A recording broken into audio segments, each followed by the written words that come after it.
Song by Leonard Kibera from Kenya. Slowly the youth groped towards the door of the hut.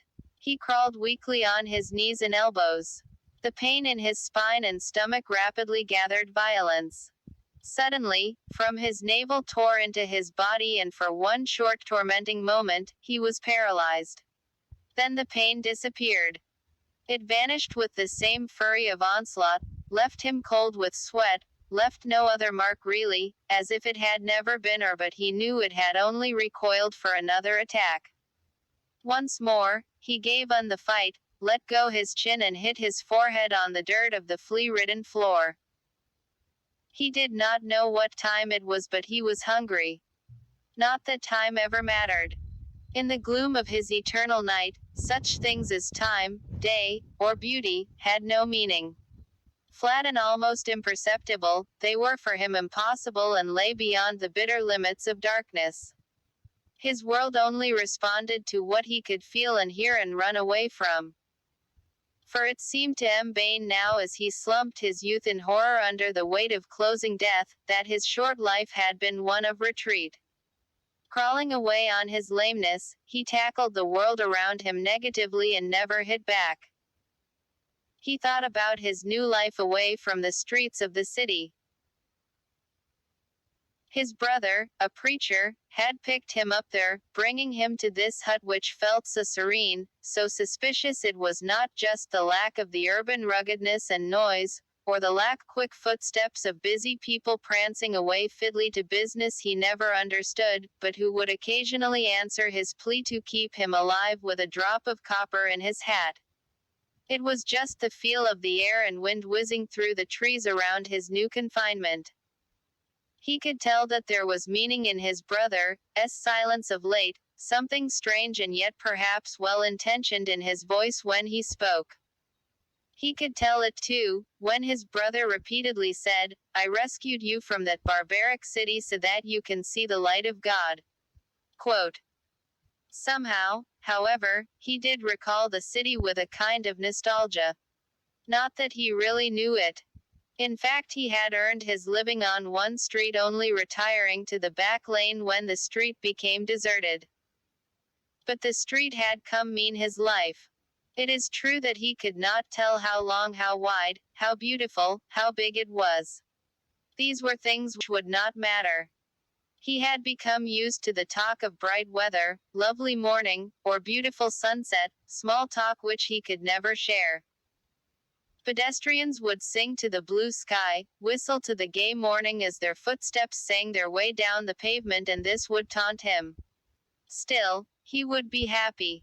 For it was the gay people who mostly answered his plea. He had come to know how money was the essence of urban life. Dull people, heavy tired footsteps and voices, betrayed anxiety, empty pockets. He had come to know, too, what day and night meant to them. When the sun poured its heat too generously upon him and the flies crawled along the edges of his lips, good men and women spent their time working inside the building next to him and many more up the street. It would be a dead night when the sun withdrew he knew not where, to yield the street to hostile cold.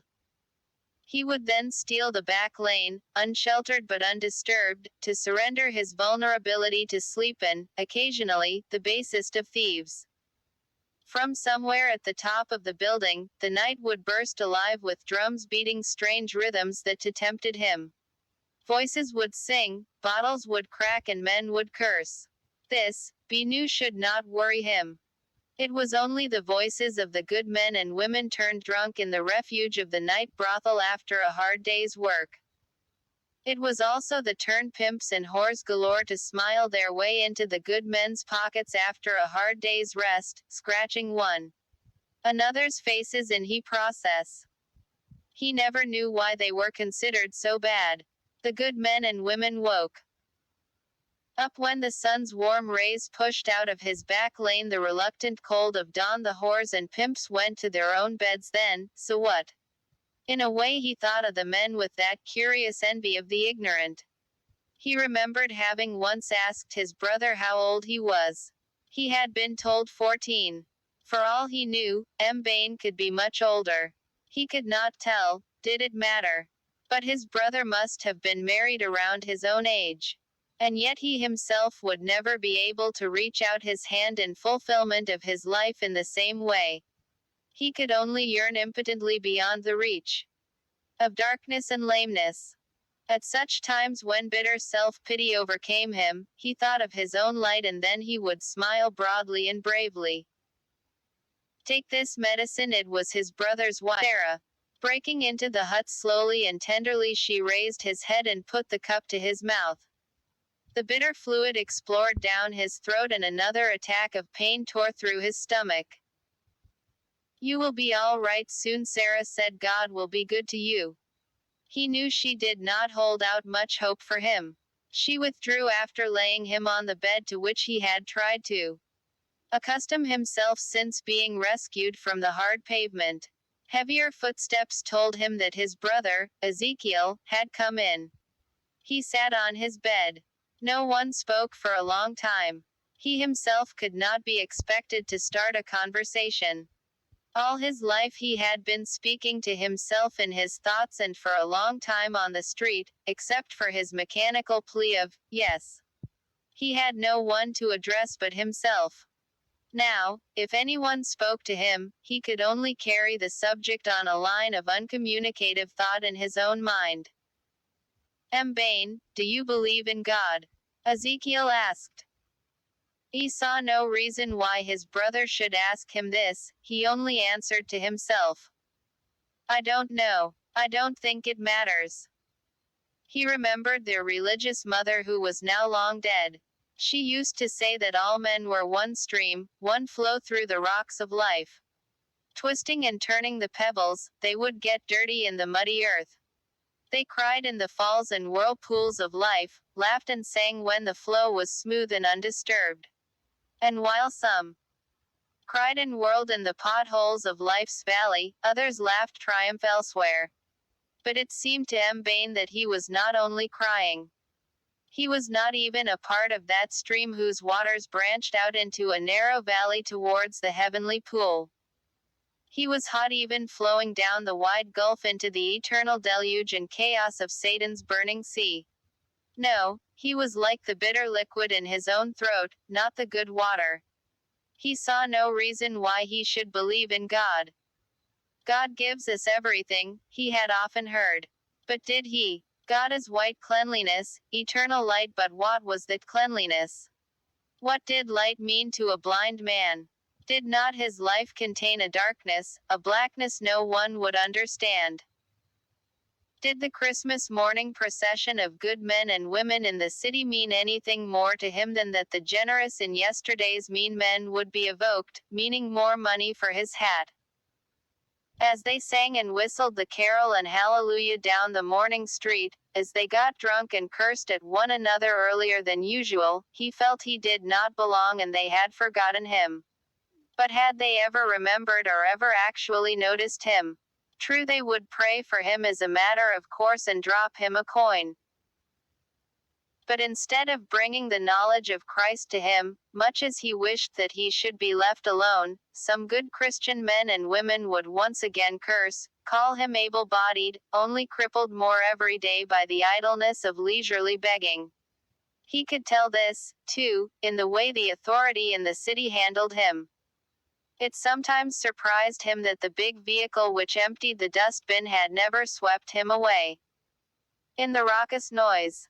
And yet, Bain was convinced, it was a glorious thing to believe, to cling. To dream of a future life, it was glorious, this feeling, that far, away beyond the pangs of darkness lay light, bigger and more meaningful than that which his eye were denied. There, someone would understand and raise the innocence of his crippled life along with the chosen. It gave him hope and he sang his own happy song. Silently to himself, secretly, to the passer-by let his face appear discernible. Yet this happy though filled his time. It was his refuge at night too, as they found theirs in the brothel above him his soul. Like the letters which they dropped in the pillar box which he sometimes made the mistake of leaning against, had a destination. Often as he sat there on the pavement, he wished for his journey's end. He wished that his soul were free, flowing everywhere and not incarcerated in a body which smelt of sweat, unwashed except in rain and which he could but feel. Bain, I asked, do you believe in God? It was Ezekiel again. And I said I don't know. He answered weakly. No, you did not. You only lay there sobbing. He lay there, knowing another attack was coming. Bain, I want Christ to save you. Do you know where sinners go when they die? Do you know where those who are saved go? There was once a man called Jesus. Yes, I know, Bain swallowed painfully. That is why you brought me here, and do you accept him? I do not know. But I now see the light I have often thought about in my own way. You are worse than Judas. Ezekiel hissed in suppressor.